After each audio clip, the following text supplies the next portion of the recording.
오늘 우리에게 주신 하나님의 말씀 데살로니가 전서 4장 1절에서 8절 말씀을 중심으로 하나님의 뜻 거룩이라는 제목으로 말씀을 드리려고 합니다. 사람은 사회적 동물이다 이런 말이 있습니다. 우리가 잘 아는 말이죠. 사람은 사회적 동물이다. 사회를 떠나서 살 수가 없다 이런 뜻인데요. 우리가 약할 때는 우리 자신을 보호하기 위해서 같이 여러 사람이 모여서 힘을 합합니다. 그래서 같이 공동체를 이루어서 그 약함을 이겨내려고 또 자신을 보호하려고 힘을 쓰지요. 그럼 강자가 되면 뭐 홀로 사십니까? 강자가 되어도 또 자기 그룹이 있어서 또 끼리끼리 공동체를 이루면서 살아가게 되는 것입니다. 가정과 직장, 사회에서 이 관계를 떠나서 살려면 어떻게 살아야 돼요? 자연인이 되어서 산속에 가서 혼자 살아야 됩니다. 그래서 어떤 모임, 공동체에서 관계가 떨어지면 쉽게 말하면 왕따가 되기 때문에 힘에 지나도록 애를 쓰기도 하고 또 그 그룹에서 떨어지지 않으려고 몸부림을 치는 것입니다. 이처럼 우리는 어떤 공동체에서 누군가와 관계를 맺고 사는 것이죠. 이 관계가 좋은 관계인지 나쁜 관계인지에 따라서 우리의 삶의 질이 달라요. 어떤 공동체에 내가 구성원이 되어서 그 사람들과 늘 얼굴을 맞대고 살아야 되는데 어떤 사람과 관계가 나쁘다. 그러면 그곳에 안 갈 수는 없고 가기는 가야 되고 그러면 마음이 얼마나 무겁고 힘이 듭니까? 그래서 우리가 어디에 속한 곳에 사람과의 관계에 따라서 우리의 삶의 질이 많이 다르다 이런 거죠. 우리는 계속 지금 데살로니가 전서의 말씀을 지금 나누고 있는데요. 데살로니가 교회 성도들의 그 믿음과 사랑과 소망 등에 대해서 우리가 은혜를 나누고 있는데 이들은 초신자임에도 불구하고 어떻게 생활했기에 믿음이 좋은 그 소문이 각처에 퍼졌을까? 어떻게 살았길래 그 공동체에서 어떻게 살았길래 그들이 믿음이 좋다 또 서로 사랑한다 이런 것들이 각처에 퍼졌을까? 그것은 데살로니가 교회의 그 공동체가 믿음으로 똘똘 뭉치고 사랑으로 똘똘 뭉치고 한 소망을 가지고 똘똘 뭉침으로 인해서 그들에게 다가온 고난과 환난을 넉넉히 이겨냈기 때문에 가능한 것입니다. 여러분 어떤 공동체 안에 어떤 한 사람이 핍박과 환난과 고통 가운데서 떨어져 나갔다. 믿음의 생활 포기하고 주저앉았다. 그러면 공동체가 어때요? 마음이 아픈 거죠. 평안치가 않죠.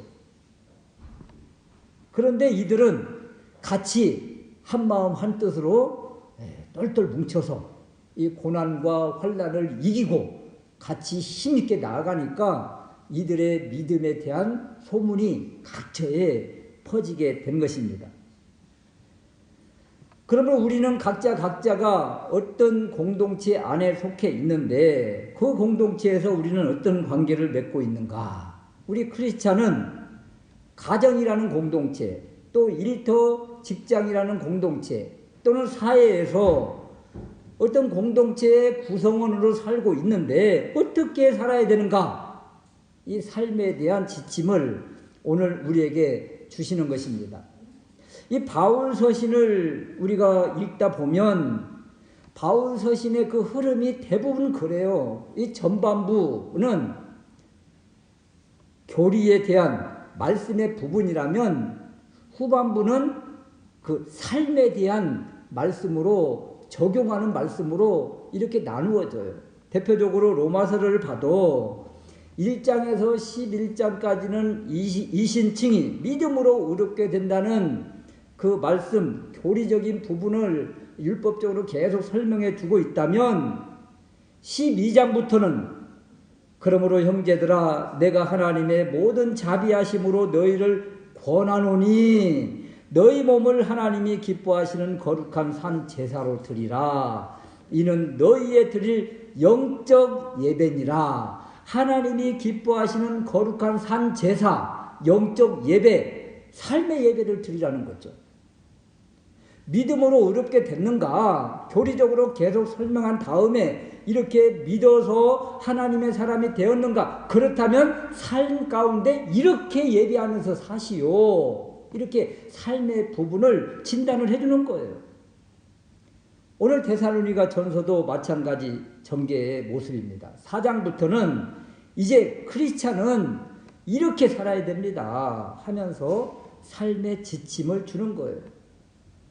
데살로니가 교회에게 이렇게 사십시오. 이 말씀은 동일하게 우리에게도 오늘날 우리에게도 이렇게 살아야 됩니다 하고 지침을 주시는 거죠.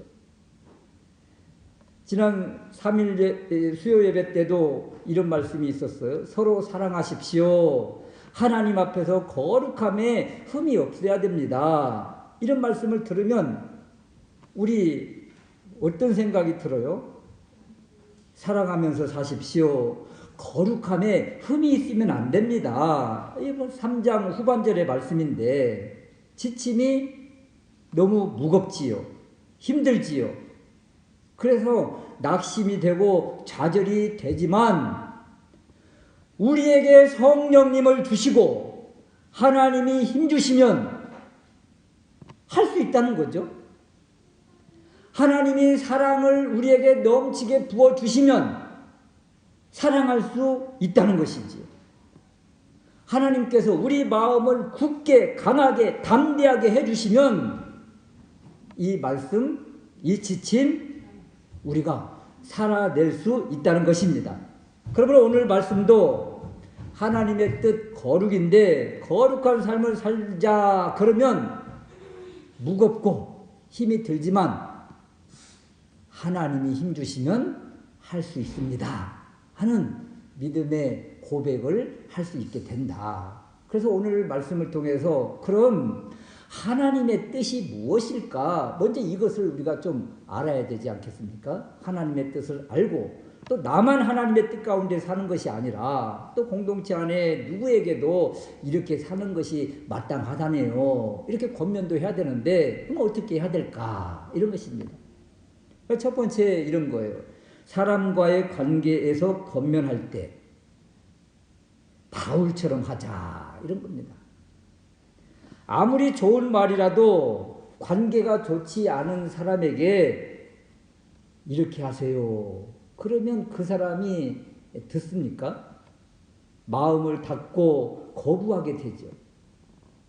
자녀와의 관계에서도 마음이 열린 상태에서 이렇게 좀 하면 어떨까 하고 권면하면 알았어요. 냉 하면서 애들이 마음을 열고 즉각 수용하고 받아주면 어때요? 서로 간에 기분이 좋지요.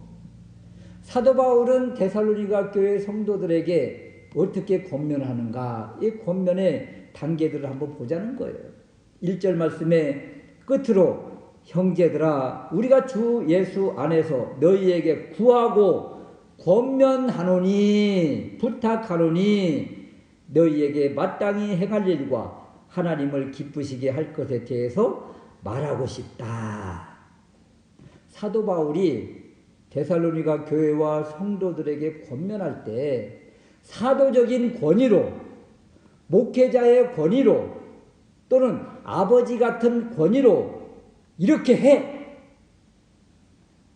이렇게 했으면 좋겠다 하면서 명령할 수 있지만 바울은 권면하는데 세 가지의 방법으로 접근을 하고 있는 거예요. 그래 바울이 어떤 관계성 속에서 가정 안에서 또는 직장 안에서 사회의 구성원 안에서 권면할 때 이 바울의 접근 방법을 우리도 좀 배우자 이런 거예요. 어떻게 접근하는가 하면 첫 번째 기도가 먼저라는 거예요. 기도가 먼저라. 데살로니가전서 3장 12절에서 13절 말씀에 보면 바울이 데살로니가 교회를 위해서 기도한 기도의 내용이에요. 주께서 우리가 너희를 사랑함과 같이 너희도 서로 간에와 모든 사람에 대한 사랑이 더욱 넘치게 하시기를 원한다. 그리고 너희 마음을 굳게 하사 하나님 아버지 앞에서 거룩함에 흠이 없게 하시기를 원하노라. 이 사도 바울이 기도하는 기도의 제목입니다. 데살로니가 교회 성도들이 믿음 안에서 서로 사랑하고 바른 삶을 살아서 거룩함에 흠이 없으면 좋겠다. 이런 간절한 기도를 하는 거예요. 먼저 기도로 나아가더라. 어떤 사람에게 정말 충고한다든지 권면을 한다든지 꼭 하고 싶은 말을 해야 될 때 바울처럼 먼저 간절히 기도한 다음에 대화를 시도한다는 거예요. 또 두 번째 방법이 있습니다. 두 번째 접근 방법은 지금 너희가 잘 행하고 있다. 이런 말이에요. 4장 1절 후반절 말씀에 보면 지금 너희가 잘 행하고 있으니 잘하고 있으니 책망하기보다 권면하기보다 먼저 잘하고 있음에 대해서 칭찬하는 것입니다. 인정해 주는 거예요. 여러분 그런 책이 있었잖아요. 책 제목 칭찬은 고래도 춤추게 한다. 세상에 고래도 춤추게 한다는 거예요. 여러분 뭐 개가 됐든 뭐 애완동물들 훈련할 때 말이에요. 먹이를 주고 잘하면 잘했다고 칭찬해주면 계속 반복적인 행동을 하는 가운데 그 조련사의 말을 잘 들어요. 고래도 그런 거예요. 칭찬을 해주니까 이제 조련사의 말을 잘 듣고 그대로 하더라는 거예요. 데살로니가 교회 성도들 초신자들이 어떻게 믿음 안에서 말씀대로 잘 살 수 있겠습니까? 잘 할 수 있겠습니까? 모든 것이 서툴지요. 초신자들인데 아직도 세상의 때 그 세상 생활 방식이 그대로 남아있지요.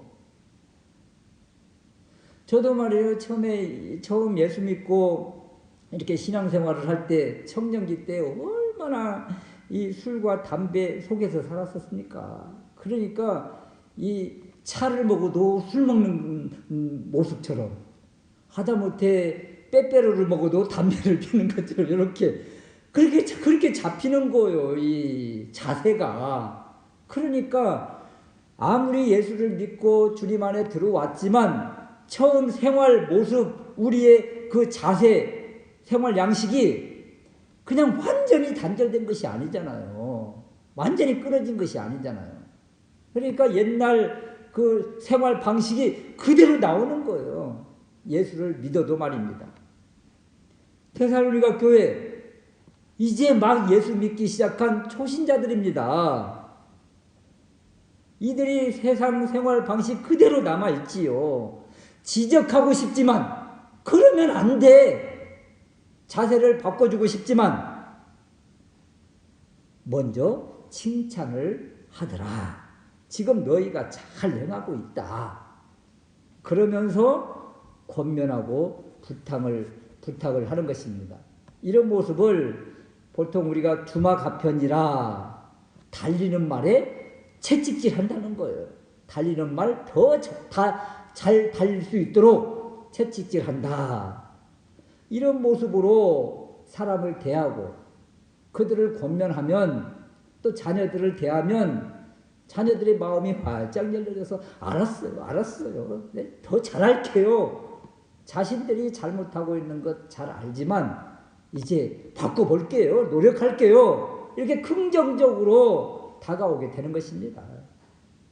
직장에서도 상사의 위치에서 정말 이렇게 부하 직원들을 권면하면 얼마나 관계가 좋겠어요. 제가 처음 군청에서 생활할 때도 우리 기획예산계 계장님이 얼마나 저를 이렇게 쉽게 말하면 힘들게 하는지 그냥 얼마나 화가 나는지 아침에 출근할 때 그냥 술을 먹고 출근을 하고 말이지.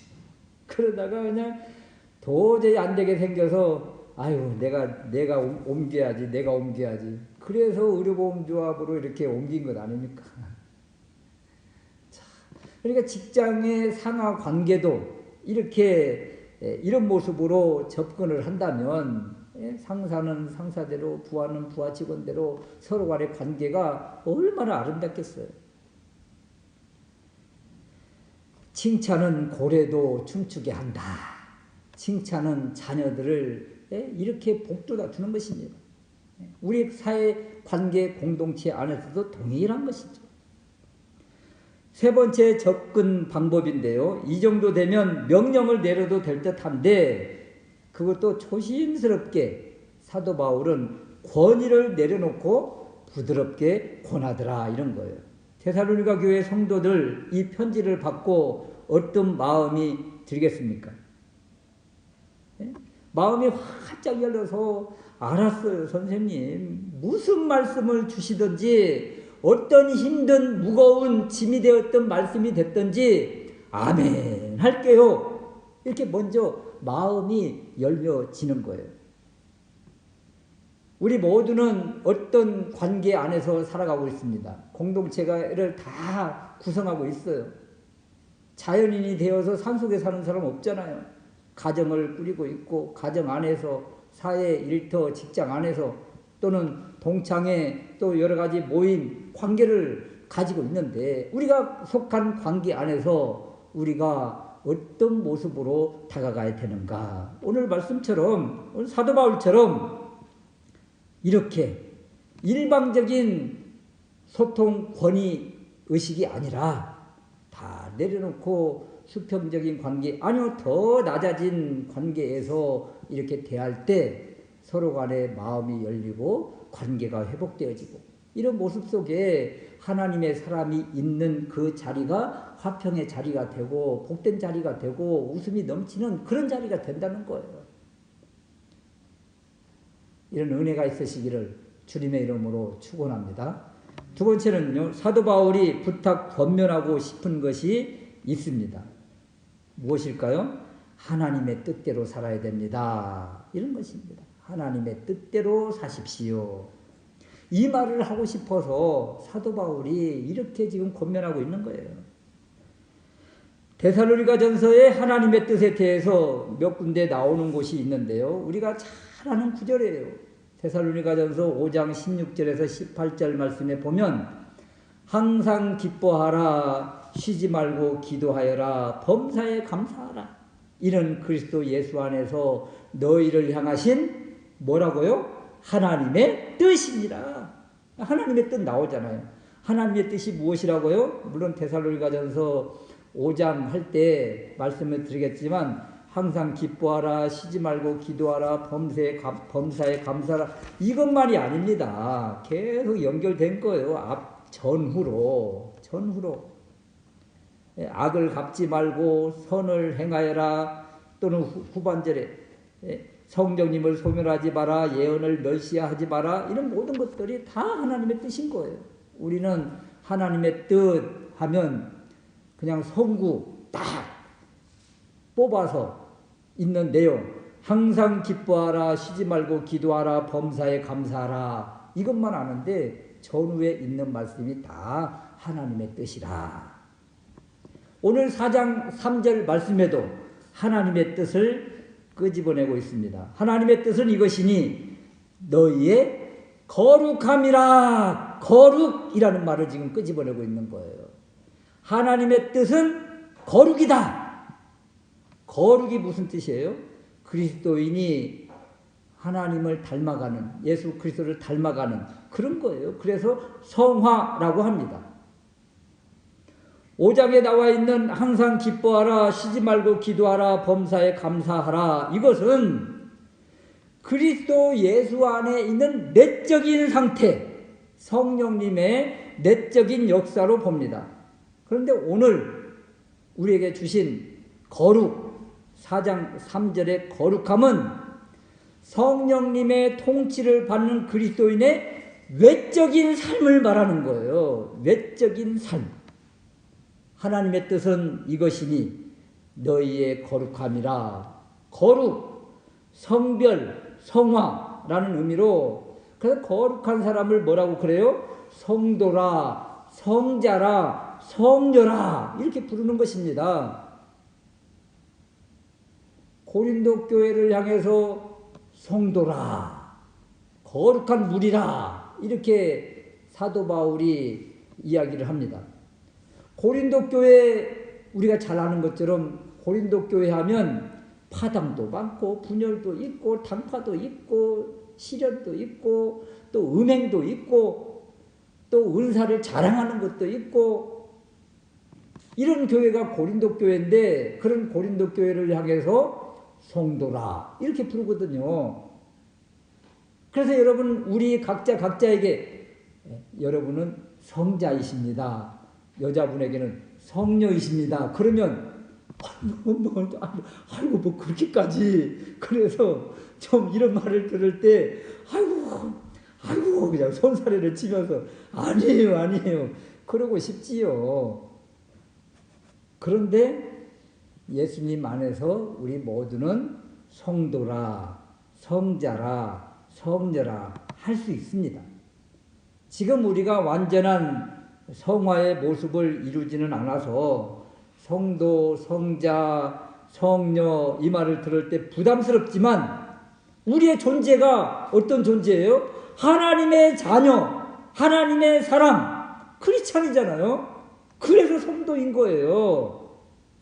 물론 우리는 성화를 위해서, 정말 성자 소리를 듣기 위해서 이 땅에서 힘쓰고 애쓰지요. 이 거룩함을 이루어 나가는 것, 성화되는 삶, 평생 우리가 이루어야 될 기도 제목이지요.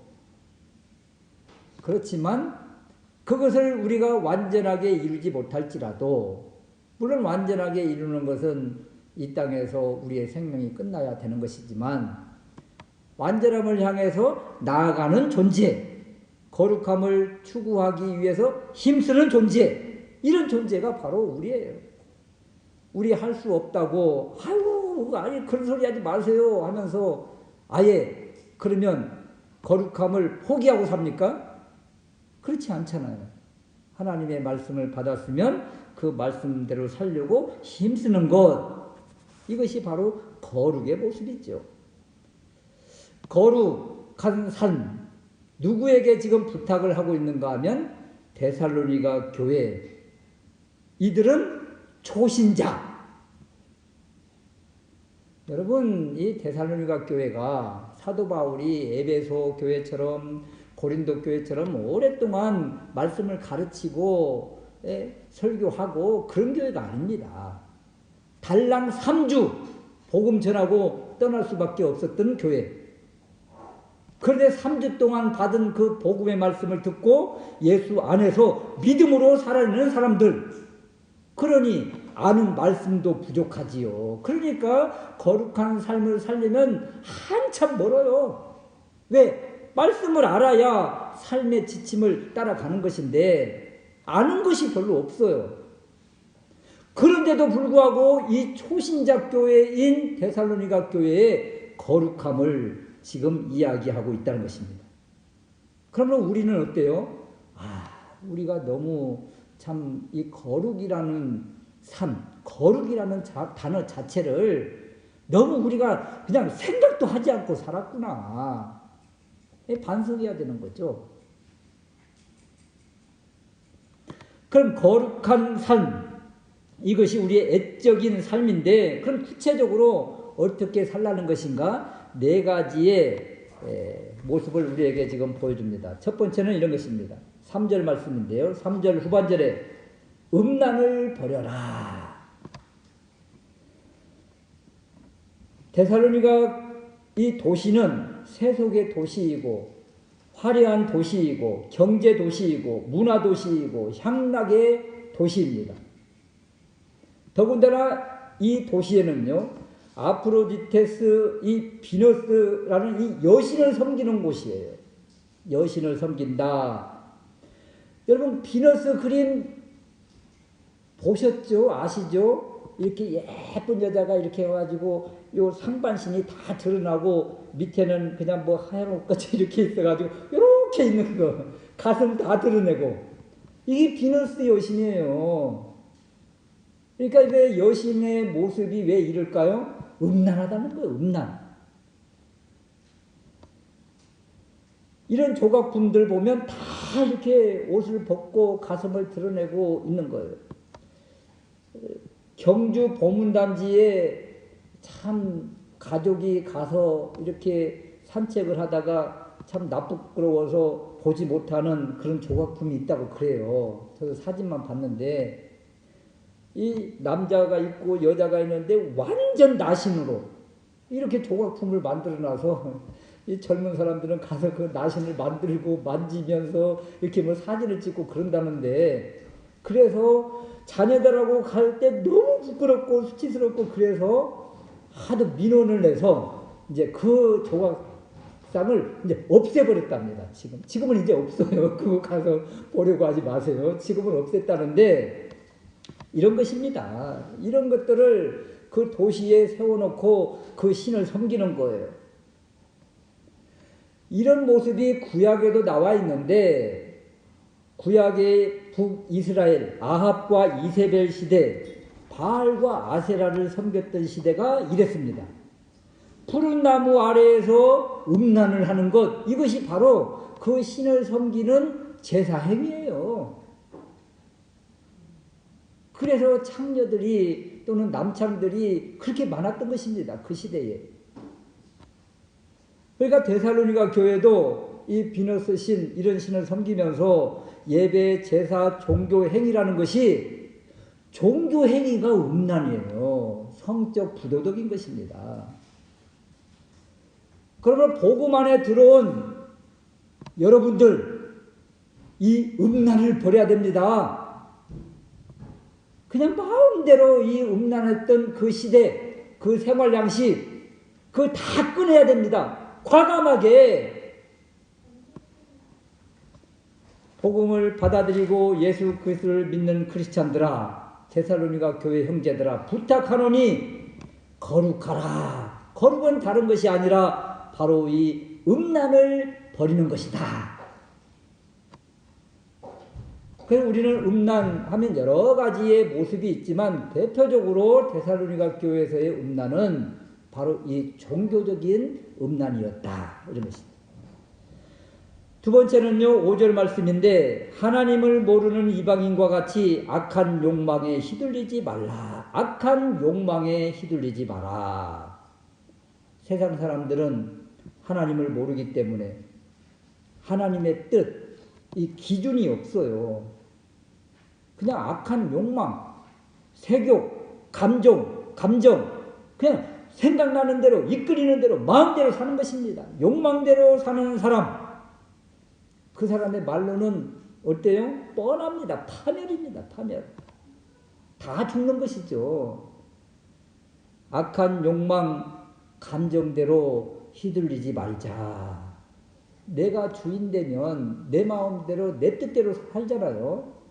이것이 악한 행실이에요. 누구 뜻에 우리가 이끌려야 됩니까? 우리의 주인이 계시잖아요. 주인이 누구십니까? 우리 주 예수 그리스도.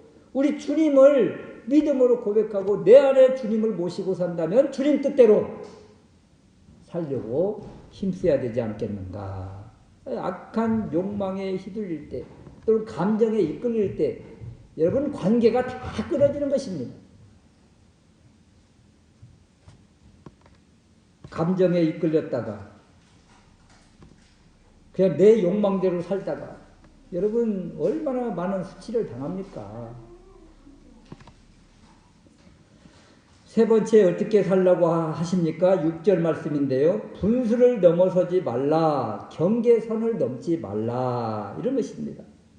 여러분 우리 삶의 공동체 안에서 이 경계선이라는 것이 있어요. 선후배의 경계선이 있고 이성 간의 경계선이 있고 또는 직장에서 상하 간의 경계선이 있고 또는 친구 간에도 경계선이 있습니다. 이 선이 무너지면 혼탁해지는 것이고 질서가 무너지는 것이고 그 공동체가 힘들어지는 것입니다. 여기 우리나라 지금 축구 손흥민과 이강인 선수와의 이 관계성 속에서 지금 얼마나 이 이야기가 지금 많이 지금 회자되고 있습니까? 그렇게 유명하고 사랑을 받고 재능이 탁월한 이강인 선수가 지금 얼마나 지금 욕을 먹고 있습니까? 이 선이 무너지니까 이렇게 되는 거예요. 우리 삶 가운데서도 상하간에 이 선이 있는데 또는 관계에 선이 있는데 이 선이 무너지면 무질서하게 되고 혼탁하게 되고 관계가 무너지게 되는 거예요. 그래서 이 선, 우리 주님이 주신 선이 있다. 음란도 간음도 이 모든 선이 무너짐으로 생기는 것들이죠. 네 번째, 거룩함을 이루어 가는데 형제를 속여 빼앗지 말라 하십니다. 형제를 속여 빼앗지 말라. 여기에서 형제는 이웃의 아내를 말합니다. 가깝게는. 그리고 결혼하지 않는 여인을 말해요. 주변 이웃에 있는 이런 관계성 속에서 형제를 속여서 빼앗지 말라, 내 것으로 삼지 말라, 이런 것입니다. 이 이웃은 형제인데 빼앗기면 그 형제가 고통을 받잖아요. 고통을 당하잖아요. 그래서 형제에게 고통을 주지 말라, 이런 의미하고도 똑같습니다. 빼앗는 사람, 힘으로 착취하고 빼앗잖아요. 힘이 없는 사람은 빼앗겨서 비참한 존재가 되는 거예요. 당시 어떤 사회라고요? 힘이 지배하는 사회, 강자가 지배하는 사회, 돈, 물질이 지배하는 사회, 그런 시대. 이런 시대에 가진 것이 없는 사람, 약한 사람들은 다 빼앗기는 것입니다. 그러면 이 빼앗긴 사람의 그 마음, 심령, 비참하잖아요.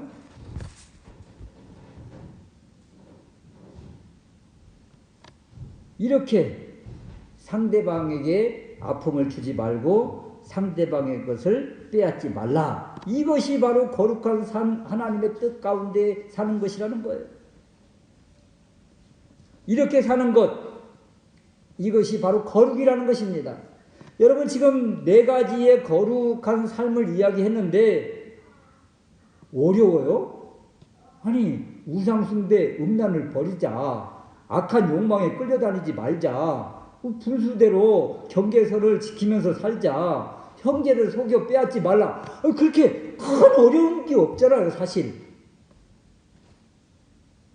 이렇게 살아도 세상 사람과의 엄청난 구별이 된다는 것입니다. 오늘날 우리 크리스찬은 세상 사람과 어떤 구별선이 있습니까? 술, 담배 안 하는 것, 이것이 크리스찬의 그 구별점이에요? 요즘은요, 세상 사람들도 건강 때문에 술, 담배 안 하는 사람들 많습니다.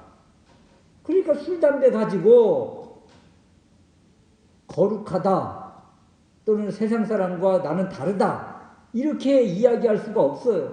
착한 것, 정직한 것, 아니, 믿지 않는 사람들도 착한 사람들 많습니다. 우리나라 초대교회는 주초가 구별점이었는데, 그럼 오늘날 구별선이 무엇일까? 세상 사람과 다른 것이 무엇일까? 세상이 예수님 믿는 우리에게 기대하는 것이 무엇일까? 이런 거예요. 세상이 우리에게 기대하는 것. 세상 사람들이 그럽니다. 우리는 막 살지만 여러분만은, 교회만은 선을 지켜줬으면 좋겠다. 거룩했으면 좋겠다. 이것이 우리 하나님의 말씀뿐만이 아니라 세상의 요청이기도 합니다. 이것이. 왜냐하면 세상 사람들도 교회가 무너지면 다 망한다는 것을 알아요. 그래서 교회만은 제발 자기들이 하나님은 믿지 않고 교회는 나오지 않지만 그래도 교회는 그러면 안 돼. 그러는 거예요. 세상이 요구하는 선, 또 우리 주님이 우리에게 거룩하게 살라고 하는 그 선이 있는데 그것은 다른 것 아닙니다. 세상 사람이 하지 못하는 그 사랑을 하는 것이죠. 세상 사람이 하지 못하는 그것을 품는 것입니다. 또 세상 사람이 하지 못하는 것 더 낮아지고 헌신하는 것이지요. 이런 것들이 바로 세상이 우리에게 요구하는 것이기도 하고 또 하나님의 말씀이기도 합니다. 이것이 바로 거룩이라는 거예요. 이런 삶이. 우리는 거룩한 삶 걸으면 성경책을 다 가슴에 끼고 그냥 한 걸음 한 걸음 뛸 때마다 정말 제사장들 옛날 제사장들 제사장 행위하듯이 그렇게 걸어 다니는 이것이 거룩이 아니라는 거예요. 거룩이란 바로 이렇게 사는 것을 말합니다. 그래서 우리가 하나님께 기쁨을 드리고 하나님의 뜻대로 살려고 하면 부담이 돼요. 힘이 들기도 하고 노력해 보지만 힘써 보지만 거룩과 멀리 떨어져 있는 우리 자신을 바라볼 때 우리 자신은 알거든요. 자신은. 그래서 한심하기도 하고 실망하기도 하고 자책이 들기도 합니다. 다른 사람은 몰라도 우리 자신은 알잖아요. 그래서 상실감, 좌절감에 빠져들 수밖에 없고 그럴 때마다 사도 바울의 고백이 고백되어지는 것입니다. 로마서 7장 24절 말씀에 오호라 나는 공고한 사람이로다 이 사망의 몸에서 누가 나를 건져내랴 마음으로는 하나님의 법을 섬기고 싶지만 육신으로는 죄의 법을 섬기고 있노라 탄식을 하는 거예요. 마음으로는 하나님의 뜻대로 살고 싶어요. 그런데 이 몸이 그냥 육신의 삶을 살고 있는 거죠. 이때 로마서 8장 1절에 사도 바울이 엄청난 선언을 합니다. 그러므로 이제 그리스도 예수 안에 있는 이에게는 결코 정죄함이 없나니 이는 그리스도 예수 안에 있는 생명의 성령의 법이 죄와 사망의 법에서 너를 해방하였습니다. 해방하였다. 여러분 자유케 해주셨다는 거예요. 그러므로 이 말씀을 믿는 사람은 우리가 믿음대로 살지 못했을 때 상실감과 좌절감이 들어서 아유 죽어야 돼 나 같으면 죽어야 돼 이렇게 믿어서 뭐해 이렇게 하는 것이 아니라 생명의 성령의 법 성령님을 의지하고 다시 일어서야 되고 또 믿음으로 나가야 된다는 것입니다. 오늘 데살로니가전서 4장 8절 후반절에서도 이 말씀을 주시는 거예요. 너희에게 성령님을 보내주셨다. 3장 12절 말씀에서도 주께서 사랑을 더욱 넘치게 부어주셨다. 성령님이 우리를 복돋아 주시고 또 사랑을 넘치게 부어주심으로 인해서 이제 할 수 있다. 해보자. 그렇지. 그렇게 하는 거야. 하면서 한 걸음 또 하나씩 해나가는 우리의 모습이 되어진다는 것입니다. 이러한 모습을 보고 하나님이 어때요? 기뻐하시고 잘했다고 하시는 거예요. 데살로니가 교회 성도들이 모든 것을 잘해서 잘 행하고 있다고 사도 바울이 칭찬한 것이 아닙니다. 하나 했을 뿐인데 잘했다 그런 거예요. 그리고 또 하나 하는 것을 보고 더 잘했다. 또 세 번째 하는 모습을 보고 이제 더 많이 해. 이렇게 독려하고 있는 것입니다. 우리도 마찬가지예요.